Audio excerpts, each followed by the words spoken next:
My son's fiancée thought she could mock me in French, right there at my own dinner table, thinking I wouldn't understand a single word.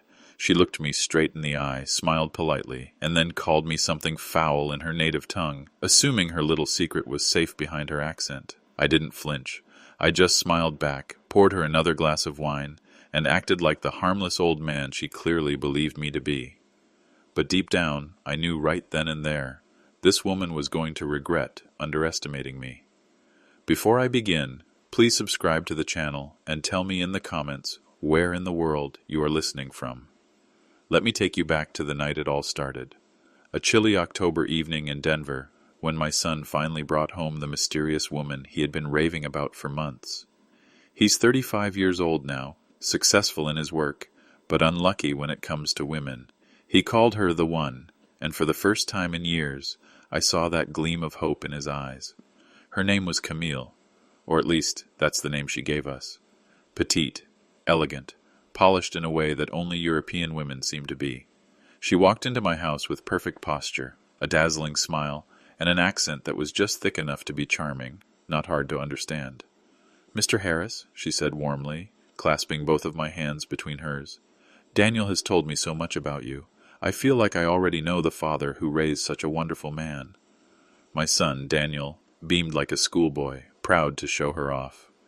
After years of him dragging home shallow girlfriends who barely made eye contact, I couldn't help but feel a cautious relief. Camille asked about the photographs on my wall, admired the way I cooked steak to perfection, even helped clear the table without being asked. Everything about her screamed sincerity. For the first time, I wondered if maybe, just my boy, had finally found someone worth his heart. Daniel couldn't stop bragging. "She speaks 5 languages, he said, squeezing her hand like it was the most precious thing in the world. "She's even teaching me French, though I'm terrible at it." Camille laughed in that lilting way of hers. "He is being modest. His accent is, how do you say, endearing." We all chuckled, and I'll admit, I felt my guard lowering. Maybe this was the real deal. Maybe my son had finally beaten the odds, but that fleeting comfort wouldn't last the night. Dinner carried on like some sort of dream that my son had clearly been waiting for his entire life. Camille charmed with every word, every graceful movement. She spoke of her childhood in France, painted pictures of cobblestone streets and candlelit cafes, told stories that seemed so carefully polished they could have come straight from a novel. And Daniel, my son, hung on every syllable, his eyes glowing with the kind of love that blinds a man to the truth. I kept my composure, nodding along, sipping my wine, and playing the role of the approving father. When the dishes were cleared, Camille insisted on helping me in the kitchen. She handed me plates, thanked me profusely, said she admired how much pride I took in preparing the meal. "A true chef," she said, her tone playful, her smile flawless. Daniel watched us like he was witnessing a miracle. "See, Dad? Isn't she perfect? She fits right in already." And I'll admit, in that moment, I wanted to believe him. After years of loneliness in my own life, and watching my son stumble through disappointment after disappointment, I wanted to believe that someone genuine had finally walked through our door. But life has a way of exposing lies when you least expect it. Later that night, Daniel stepped outside to take an urgent call from work. I was in the kitchen, stacking the last of the dishes into the washer, when I heard Camille's phone ring in the living room. Her voice carried into the kitchen, rapid French, spoken quickly, dripping with confidence that no one in this house would ever understand her private words. But I did. You see, I spent 2 years working in Marseille when I was young, just trying to make ends meet before I built the life I have now. My French might not be perfect anymore, but it's strong enough to catch every venomous word that poured out of Camille's mouth. "Yes, maman," she said in French, her voice smooth, mocking. "He is completely taken. The father, old, harmless, desperate to see his son happy. He will not be difficult. The house is bigger than Daniel described. There are definitely assets to consider. His father left them comfortable. Inheritance will be easy. Americans, so sentimental about family legacy."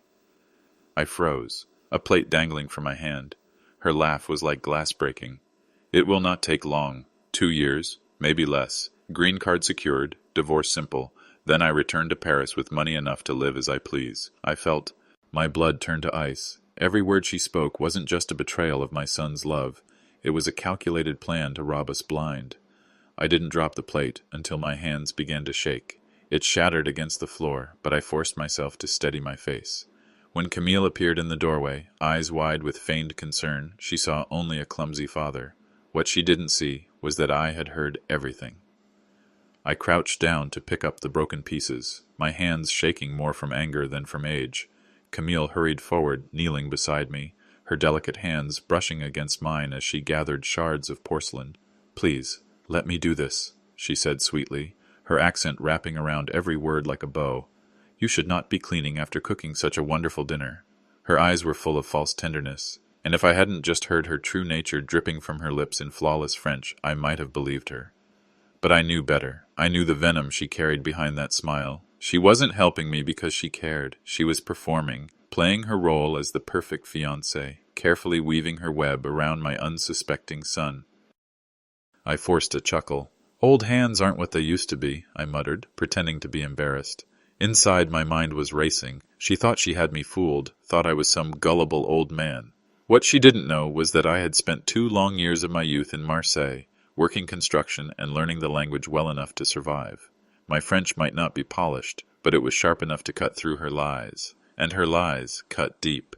She had spoken about my house, my late wife's careful investments, the legacy I had built with sweat and sacrifice.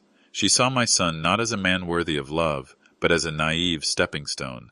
She was already plotting how to squeeze him dry and toss him aside once she had her green card.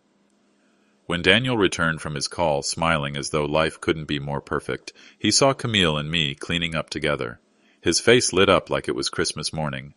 "Look at you two," he said warmly, "already acting like family."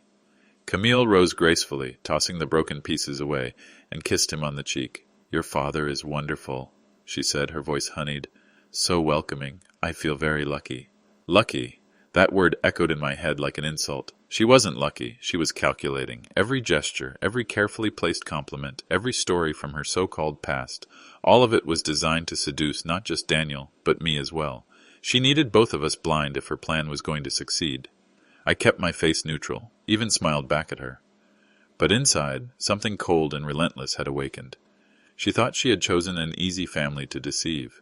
She had no idea she had just declared war against a father who would burn his own soul to protect his son. That night, long after Daniel had driven Camille home, I sat alone in my study, surrounded by the remnants of a life built with sacrifice and discipline. The shelves still carried the faint smell of my late wife's favorite candles, and the desk was stacked with decades of files, bank statements, insurance policies, investment portfolios. I pulled them out one by one, staring at the numbers, thinking of the way Camille had so casually dissected my family's wealth in her phone call. She had sized us up in less than a single dinner. That wasn't love. That was predation. Our home in Denver, sitting on nearly 2 acres of land, was valued at around $1.2 million. Not a palace, but more than enough to tempt someone like her. Add to that my retirement accounts, life insurance, and the steady returns from investments I'd nurtured carefully over decades. It was clear. Camille wasn't here for Daniel's heart. She was here for the Harris legacy, and the way she laughed about it still rang in my ears like a cruel melody. I leaned back in my chair, staring at the ceiling. Part of me wanted to tell Daniel everything right then, to shake him by the shoulders and force him to see the truth. But I knew my son. He was smitten, lost in that dangerous fog where logic doesn't matter, where love, or what feels like love, blinds a man completely. If I confronted him without proof, he would see me not as his protector, but as the bitter old father who couldn't stand to see him happy. That's how she would spin it, and he would believe her. So I made a decision that night. I wouldn't reveal what I knew. Not yet. Instead, I would let her believe I was exactly what she thought, harmless, clueless, grateful for her presence. And while she played her game, I would quietly play mine. I would gather evidence. I would learn everything about who Camille really was. And when the time came, I would tear her mask away so completely that even Daniel couldn't deny it. I poured myself a glass of bourbon, the amber liquid catching the dim light, and swore an oath aloud to the empty room. "You will not destroy my son," I said, my voice low and steady. "You will not rob this family of what we've built. You've chosen the wrong man's boy to toy with." For the first time since my wife passed, I felt a fire in my chest, a purpose. If Camille thought I was going to stand by while she bled my son dry, she was about to learn just how wrong she was. The next morning, I woke to the sound of my phone buzzing on the nightstand. Daniel's name lit up the screen, and I answered with a groggy hello. His voice, however, was far from tired. It was brimming with excitement, the kind of youthful energy I hadn't heard in him since he was a teenager. "Dad," he said quickly, "last night was amazing. Camille couldn't stop talking about how wonderful you were. She feels like part of the family already." I swallowed hard, forcing myself to sound casual. "That's nice to hear, son. I'm glad you're happy." Happy. He was more than happy. He was falling head first, no breaks. As he kept talking, my stomach tightened with dread. "I'm actually thinking about proposing soon," he confessed, his voice trembling with nervous anticipation. "Maybe Christmas. I know it sounds fast, but when it's right, it's right." Christmas, just 2 months away. My heart sank like a stone. I managed to keep my voice steady. "That's wonderful news, Daniel. Have you thought about what kind of proposal you'd want, where you might do it?" I let him talk about rings and romantic setups, pretending to share in his joy, while inside my mind was racing with calculations. If they married after the holidays, her green card process would be underway by spring.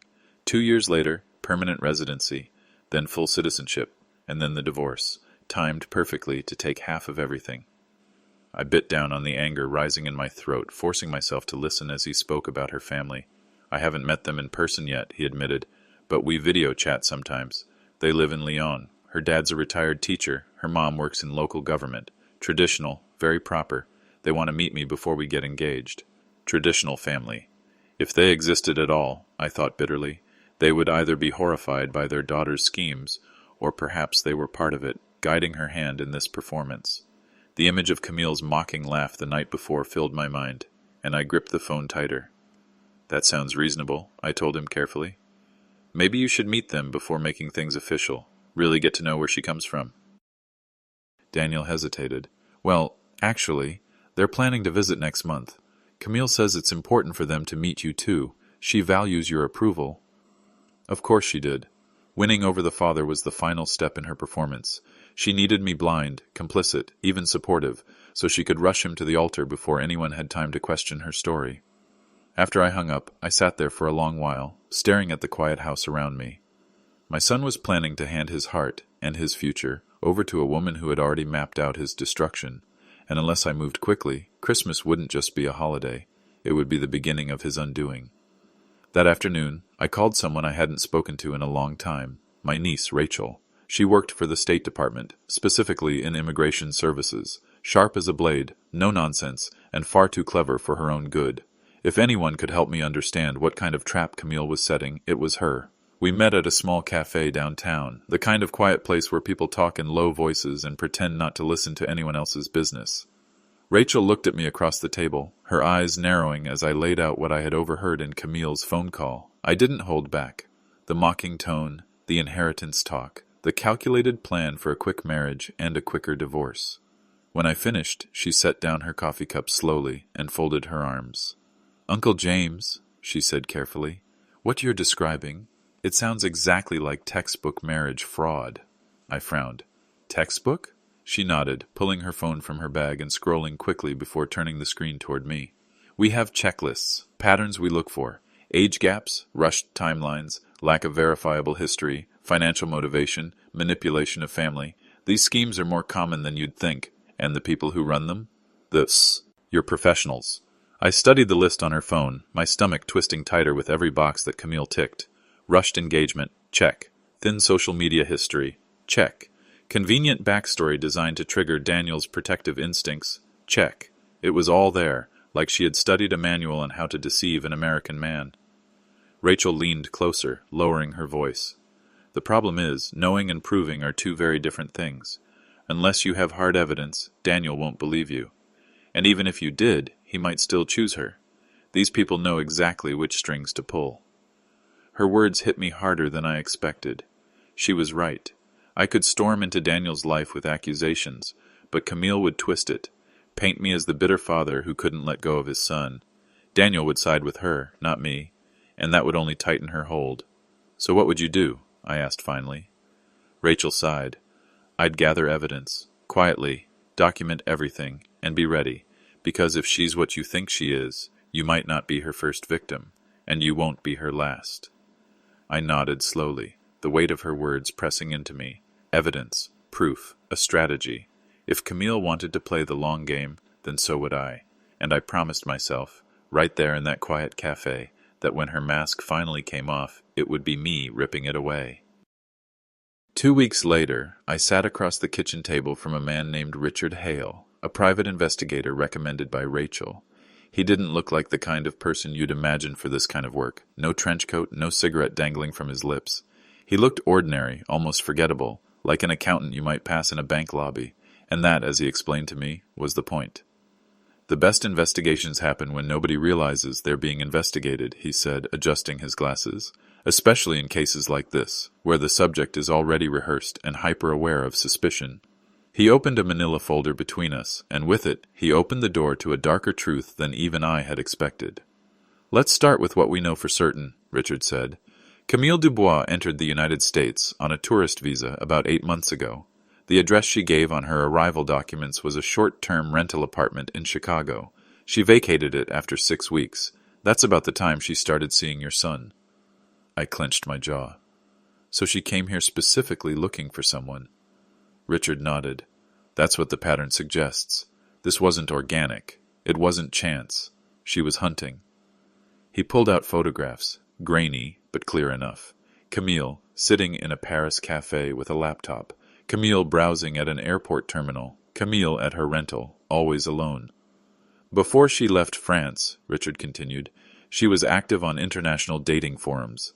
She researched American immigration law, joined multiple dating apps targeted at cross-border relationships. It wasn't love she was looking for, it was opportunity. Each word felt like a hammer striking my chest. And her employment history? I asked. Richard gave a humorless smile. Fabricated. The hotel she claims to have worked at in Paris closed 3 years ago. The references your son mentioned? Fake. The phone numbers trace back to pre-recorded voicemail services. He flipped another page in the folder, revealing documents that made my stomach churn. There's more. We found evidence of at least 2 previous attempts at marriage-based immigration fraud. Different names, different stories, but the same face, the same woman. He slid 2 photos across the table. One showed her, under the name Marie Fontaine, smiling beside a middle-aged man outside a courthouse in Nevada. Another, as Sophie Lambert, featured in a small-town Colorado wedding announcement. Both marriages ended in divorce within 2 years. Both men were left in financial ruin. I stared at those pictures, my blood boiling. My son was her next mark, the next man she would bleed dry and leave broken. Richard's voice was steady, professional, but heavy with warning. This isn't just fraud, Mr. Harris. It's a criminal enterprise, and unless you act quickly, your son is going to become her next victim. The following week, Daniel came by for dinner, his face glowing with that same blinding excitement that made my heart ache. Over steak and potatoes, he told me that Camille's parents were planning to visit from France. They want to meet you, Dad, he said, his voice trembling with pride. Camille says your approval means everything to her. I smiled faintly, but inside my mind was already turning over Richard's words. Parents. Did they even exist? Or would she hire actors, polished and rehearsed to play the part of a proud French family? The more I thought about it, the more it made sense. If she was bold enough to invent jobs and marriages, why not invent parents too? That night, after Daniel left, I poured myself another glass of bourbon and sat in the living room, staring at the family photos on the wall. My wife, gone too soon. The years I had worked double shifts to give Daniel a comfortable life. The sacrifices we had made, the future I had tried to secure for him. And now, some con artist was treating our legacy like her personal jackpot. I wouldn't let it happen. Not in this house. Not to my boy. The next day, I dug out an old French grammar book and began brushing up on the language I hadn't used in years. I replayed phrases in my mind, muttering under my breath as I walked through the quiet rooms of the house. If Camille thought she could hide behind her French tongue, she was going to be sorely disappointed. Richard stopped by later with an update. She's rehearsing them, he said flatly, sliding a few surveillance photos across my table. The images showed Camille with a well-dressed couple in a downtown Denver hotel lounge. They're not her parents, not even close. They're associates, likely hired to play their roles. We've seen this tactic before. Bring in fake relatives, establish credibility, tighten the trap. I stared at the photographs, bile rising in my throat. They looked the part all right. Refined, elegant, the kind of couple anyone would believe had raised a daughter like Camille. But I knew better now. This was theater, a performance designed to make Daniel believe he had found not only a wife, but a second family.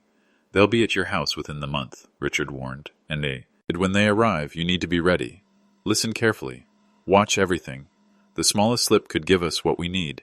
I nodded, determination burning in my chest. Camille thought she was orchestrating a flawless play. What she didn't know was that I'd already reserved front row seats, and I planned to tear down the curtain myself. The evening her so-called parents arrived, I could feel the tension in my bones before the doorbell even rang. I had set the table myself, polished the silver, laid out my late wife's china. Everything had to look perfect, because tonight I wasn't just hosting dinner. I was staging a battleground. At exactly 6 o'clock, Camille stood on my porch with a polished older couple at her side. "Mr. Harris," she said, her smile glowing as if she were stepping onto a stage, "I would like you to meet my parents, Henri and Margot Dubois."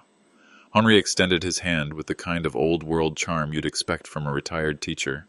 "Monsieur Harris, it is such an honor to meet the father of the man who has captured our daughter's heart." His accent was smooth, precise, and just a little too rehearsed. Margot leaned in to kiss both my cheeks, smelling of expensive perfume, her voice bubbling in rapid French about how wonderful it was to finally meet me.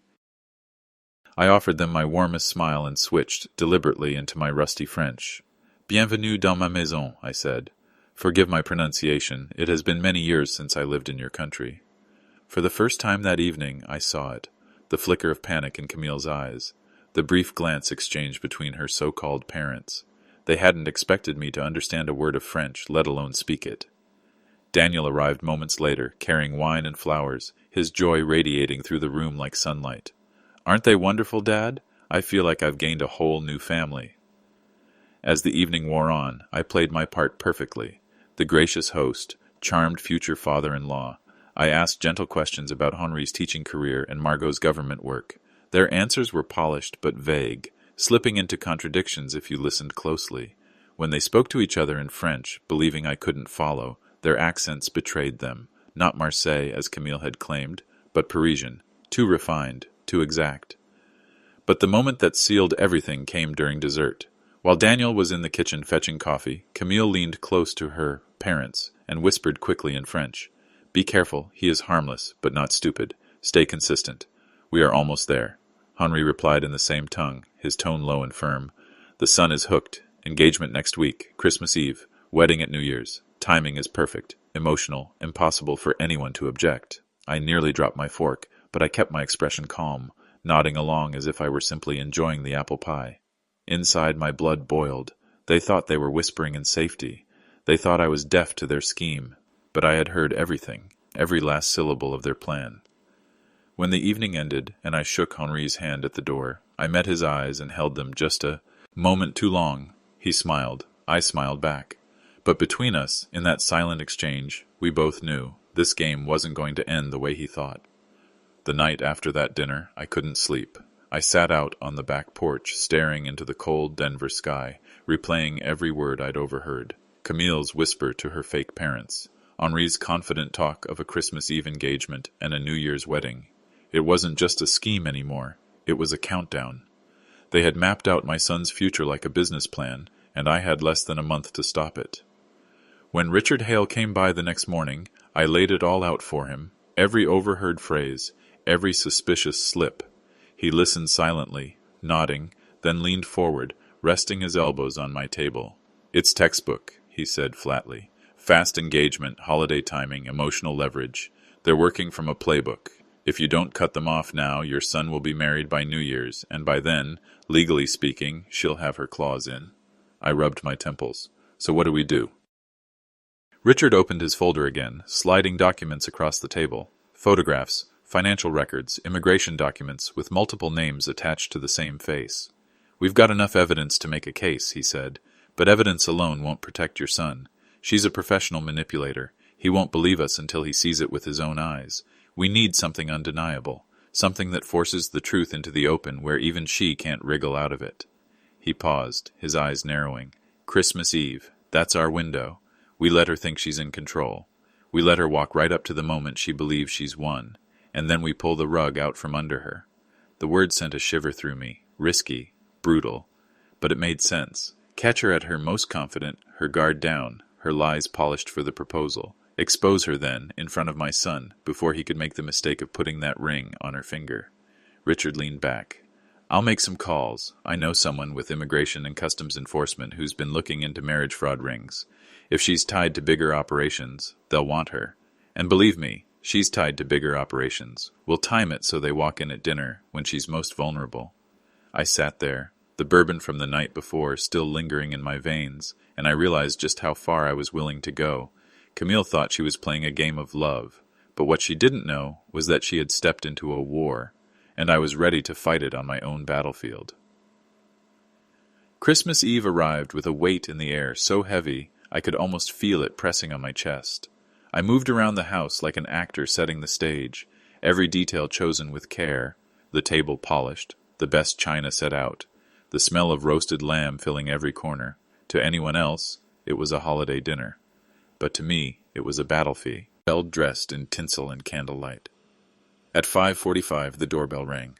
I opened it to find Agent Sarah Miller standing there in a simple black dress, her hair pulled back, her expression calm but sharp. She could have passed for any family guest, which was exactly the plan. "Remember," she said quietly, "we wait until she's comfortable, let her think she's safe, then we move." I nodded, my throat dry. By 6 o'clock, Daniel's car pulled into the driveway. Through the window, I saw him take Camille's hand, his other hand nervously patting the pocket of his jacket where the box holding my mother's engagement ring was hidden. He had no idea that the woman he planned to propose to was seconds away from her downfall. When they stepped inside, Camille's smile lit up the room like a spotlight. She wore a deep red dress, elegant, expensive, her dark hair pulled into a perfect twist. She kissed my cheeks, praised the smell of the lamb, and handed me a bottle of French wine. Daniel, meanwhile, looked like a boy again, nervous, glowing, completely consumed by love. "Dad," he said as he set the flowers on the counter, "I think this is going to be our best Christmas ever." I forced a smile. "Yes, son, one to remember." We all gathered at the table. Agent Miller sat near the end, pretending to be a friend of mine visiting for the holidays. Camille didn't seem suspicious, though I caught her glancing at Sarah once or twice, a flicker of calculation behind her smile. She was too confident, too convinced of her own control to sense the trap. Dinner conversation flowed like honey. Daniel spoke about his work, his hopes for the new year, his dream of starting a family. Camille matched him word for word, leaning into his shoulder, laughing at just the right moments, painting a perfect picture of a devoted fiancée. Even I almost believed it, if not for the venom I'd heard in her voice weeks earlier.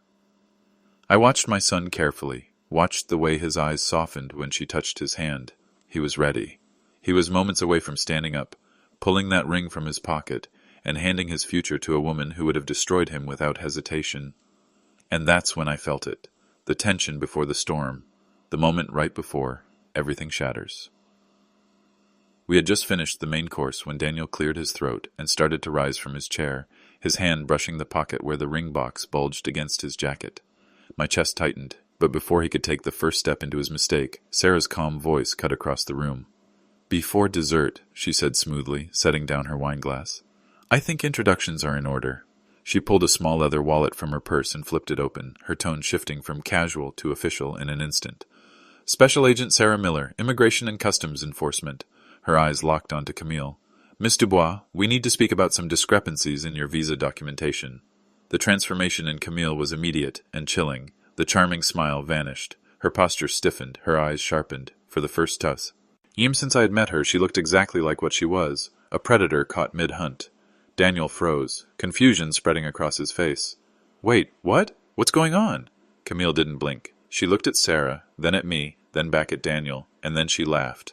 A hollow, humorless sound that sent a shiver down my spine. When she spoke again, her French accent was gone, replaced by flat, perfect American English. "Visa discrepancies? That's a good one." Daniel turned to her, stunned. "Camille, what are they talking about? Why do you sound—" "Because," Sarah said firmly, sliding a stack of documents across the table, "the woman you know as Camille Dubois is not who she claims to be. Her real name is Christina Marsh. She's wanted for marriage fraud, identity theft, and financial exploitation in multiple states. The color drained from Daniel's face. His hand, which had been clutching the ring box, loosened.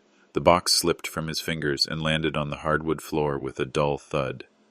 Camille, Christina, leaned back in her chair, her eyes cold, her smile sharp. "Oh, Daniel," she said mockingly, "you really thought I was in love with you? That I cared about your boring little life?" She tilted her head, savoring every word. "You were just another job, a stepping stone, nothing more." I felt my fists clench under the table, but I forced myself to stay still. This was what Daniel needed to hear, not from me, but from her own mouth. Daniel's voice cracked. No, this isn't real. Tell them they're wrong. Tell me this is a mistake." But Christina only sipped her wine, smirking. "The only mistake here, sweetheart, is that you actually believed me." The room went silent except for the faint ticking of the clock on the mantel. Daniel sat frozen, his face pale, his chest rising and falling in short, uneven breaths. I had seen my son heartbroken before, but this was different. This was devastation, the kind that doesn't heal with time alone. Sarah stood, her voice steady and authoritative. "Christina Marsh, you're under arrest for immigration fraud, identity theft, and multiple counts of marriage fraud." She stepped closer, producing handcuffs from her bag.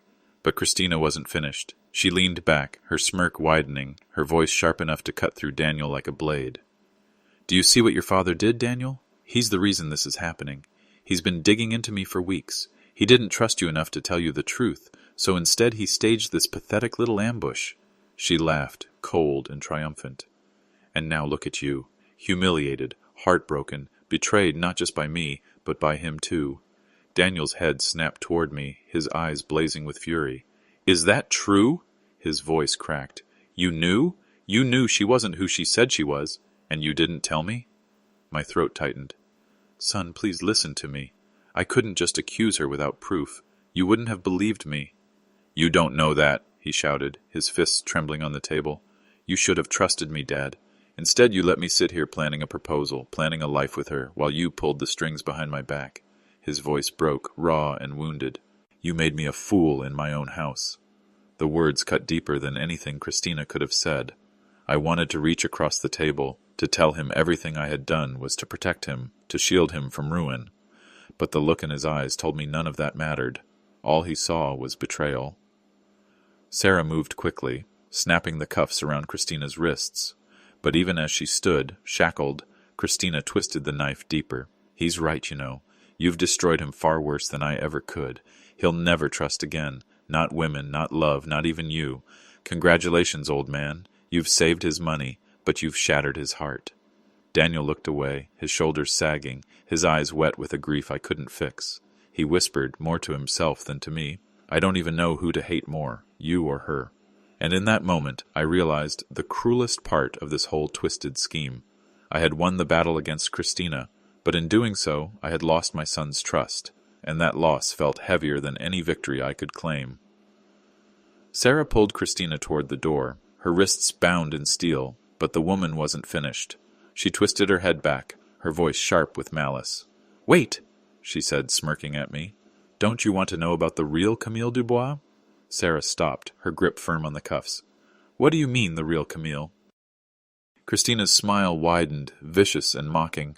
"She exists. 28 years old, lives in Marseille, works in hotel management, has loving parents, the whole picture-perfect life. I studied her for months, copied her history piece by piece, built my story around hers. So while you were busy playing detective, you may have just destroyed an innocent woman's life, right along with your son's." The blood drained from my face. "You're lying." Her laugh was cruel. "Am I? Think about it, old man.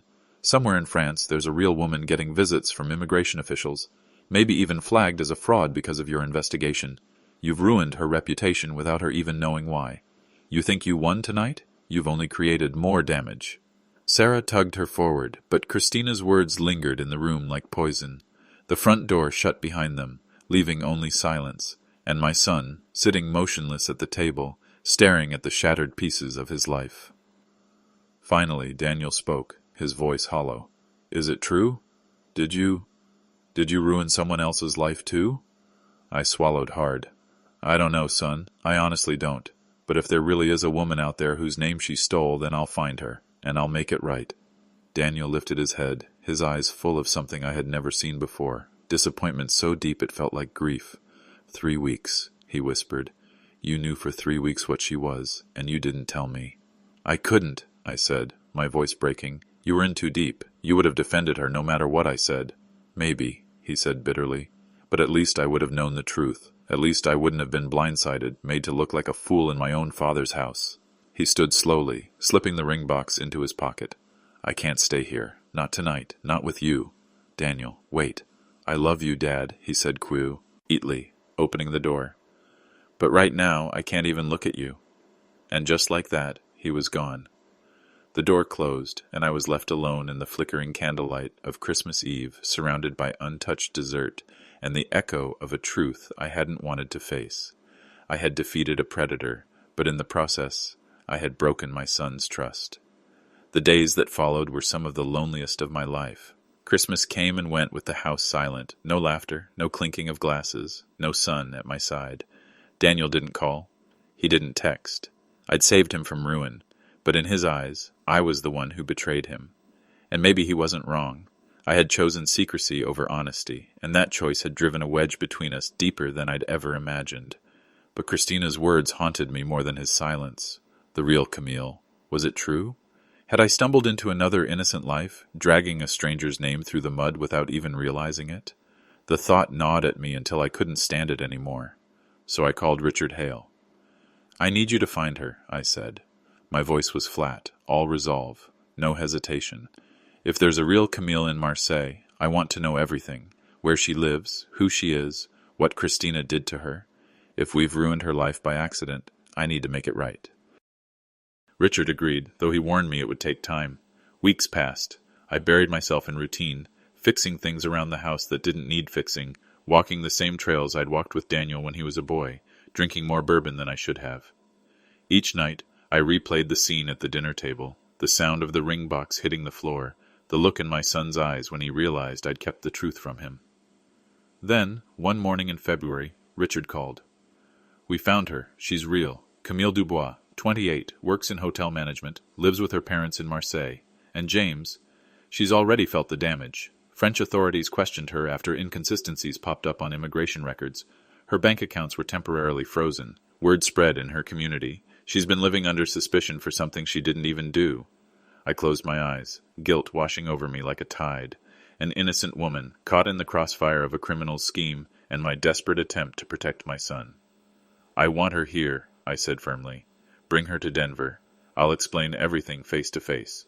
Whatever it costs, I'll cover it. And so, 2 weeks later, I stood in the arrivals terminal of Denver International Airport, holding a sign that read, Camille Dubois. My hands trembled as passengers streamed past, until finally, a petite young woman approached, dark hair, elegant without trying, her eyes full of quiet strength. She stopped in front of me. Mr. Harris? She asked in careful English. I am Camille, the real one, I think. For the first time in months, I felt something stir in my chest that wasn't rage or guilt. I smiled faintly. Yes, you're the real one. Thank you for coming. Over the next few days, I came to know the woman who should have been a stranger to me, yet felt strangely familiar because of all the lies spun in her name, the real Kaz. Mile was nothing like the fraud who had nearly destroyed my son's life. She was genuine, unpolished in a refreshing way, with a quick laugh and eyes that carried both warmth and sorrow. Over dinner at my home, she told me how the identity theft had turned her life upside down, how she'd been summoned by French authorities, how her bank accounts had been frozen, how neighbors whispered behind her back. It is like I am guilty of something I did not do, she said softly, her English careful but steady. This woman, she stole not only my name, but my peace. I listened, guilt heavy in my chest. You were dragged into this because of me, I admitted. If I had known there was a real person behind that name, I would have acted differently. She shook her head, firm. You did what a father must do. You protected your son. For that, I cannot blame you. Her grace humbled me. For the first time in weeks, I felt like I was speaking to someone who understood, not just the facts of what had happened, but the weight of it. Still, there was one more step I dreaded. Daniel. He still wasn't speaking to me, but I knew sooner or later he had to face the truth that Christina Marsh was a fraud, and that the real Camille was out there, flesh and blood, so I called him. His voice on the other end was flat, guarded, but when I told him I wanted him to meet someone, he agreed after a long pause. We met at the same coffee shop where he had first met Christina. The irony wasn't lost on either of us. Daniel sat stiffly, his arms crossed, suspicion written all over his face. Camille walked in, nervous but composed, and introduced herself gently. For the first half hour their conversation was stilted, full of awkward silences and cautious questions. But slowly, something shifted. Camille spoke openly about her life, her struggles, her family in Marseille. She didn't flatter him, didn't try to charm him, she was simply herself. And for the first time since Christmas Eve, I saw a flicker of light in Daniel's eyes, the kind that comes when a man realizes he is finally being told the truth. 3 weeks later, Daniel boarded a plane to France. He told me it wasn't for romance, not yet. He said he needed to see with his own eyes the life that had been twisted into a performance by Christina Marsh. I didn't argue. I knew this was something he had to do for himself. For 2 weeks, he stayed in Marseille.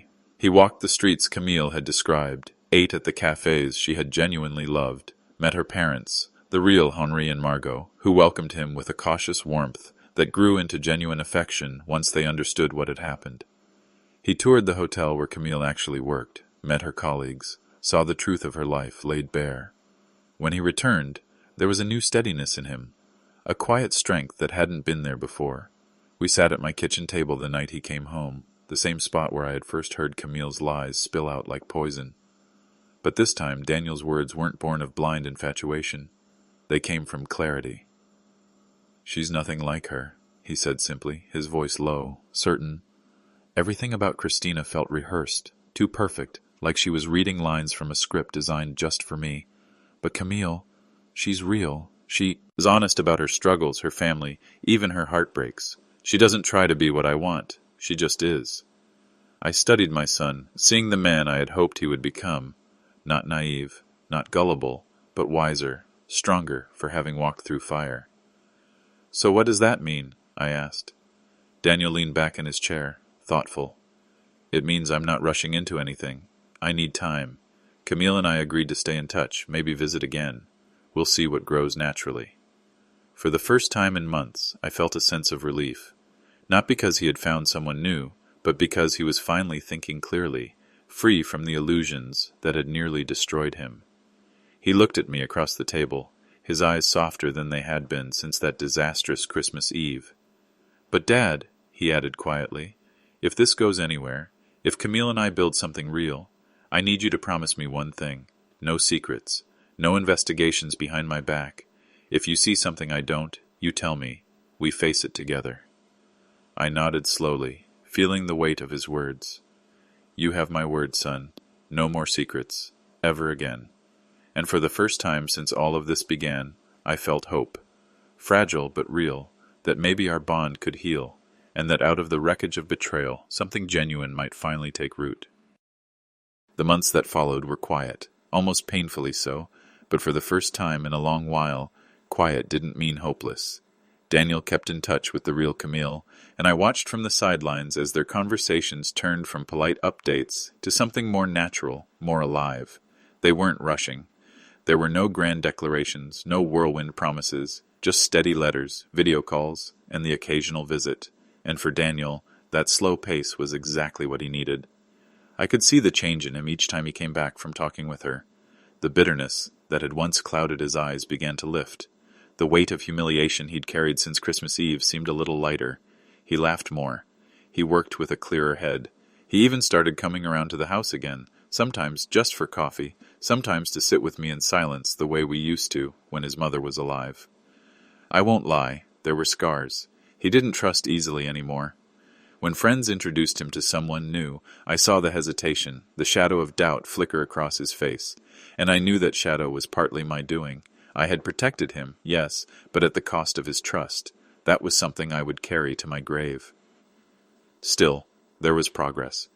On one warm evening in June, as we sat out on the porch watching the sun sink behind the Rockies, Daniel spoke quietly. "I think I'm starting to believe again," he said. "Not in fairy tales, not in perfect love stories, but in something real, something earned."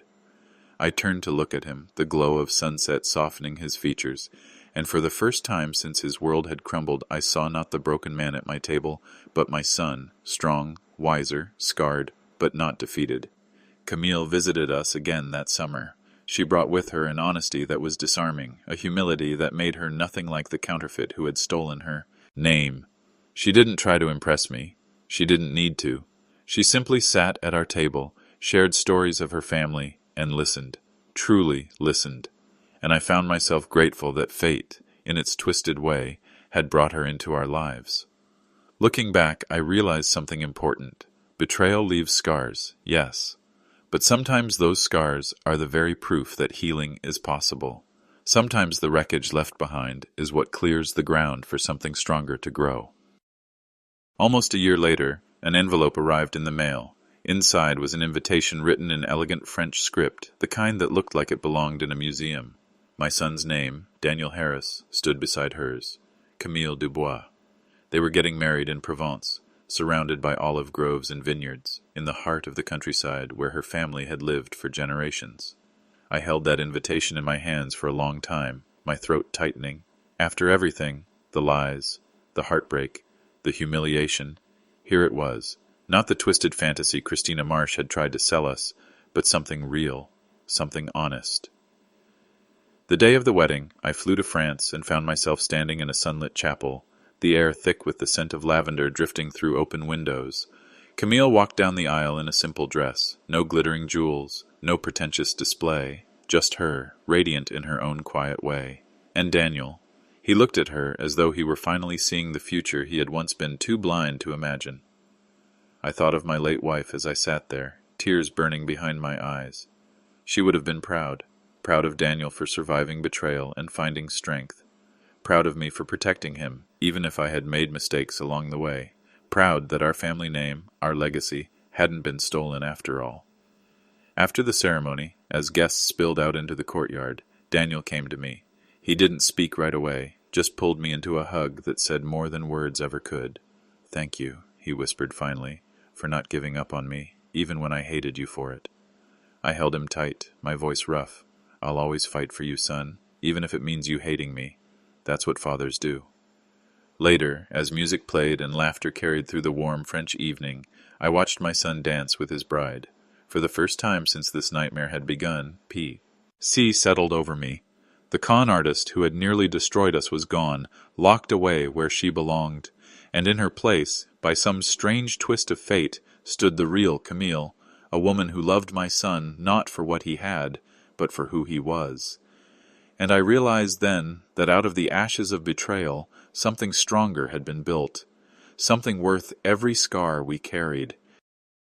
As the celebrations in Provence stretched into the night, I found a quiet corner of the courtyard, a glass of wine in my hand, and let myself breathe. The soft glow of lanterns lit the olive trees, laughter echoed across the stones, and my son stood just a few steps away, his arm around his new wife. For the first time in what felt like years, I wasn't worried. I wasn't calculating. I wasn't waiting for the other shoe to drop. I was simply proud of him, proud of the strength he had gained, proud that love, real love, had somehow risen out of so much deception. I thought back to the night when Camille, Christina, had first sat at my table and called me harmless in French, believing I couldn't understand.